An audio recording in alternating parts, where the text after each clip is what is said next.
When Hoyazin first brought the second cat home, he thought he was doing something good. His first cat, Milo, had been with him for 6 years, a gentle, soft-eyed tabby who filled the apartment with warmth. But lately, Hoyazin had felt guilty. Work hours were long, and Milo often waited by the door, alone, for most of the day. A companion, Hoyazin thought, would make Milo's world brighter. So one afternoon, he carried a tiny carrier through the door. Inside was a sleek, bright-eyed kitten named Luna. She was playful, fearless, and immediately explored the house as if it were hers. But Milo didn't move. He climbed onto the couch, curled his tail tight against his body, and stayed there.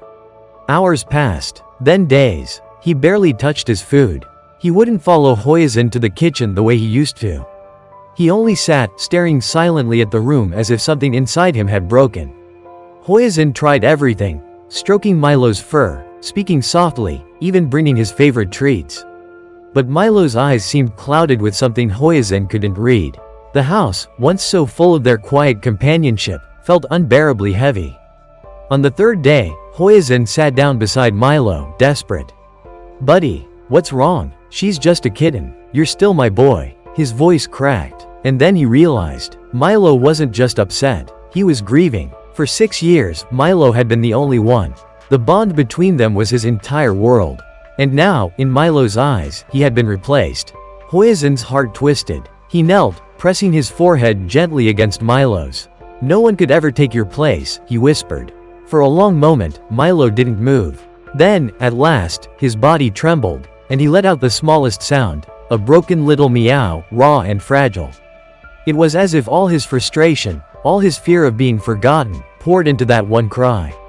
Hoyazin stayed like that for hours, reassuring him, until finally Milo nudged his head against Hoyazin's chest.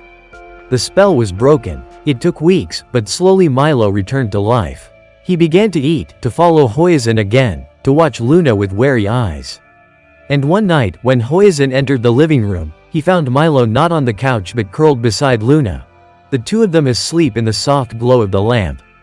The reason for Milo's silence had been heartbreak, the fear of losing the place he held in Hoyazin's heart. But in the end, Milo learned he hadn't lost it at all.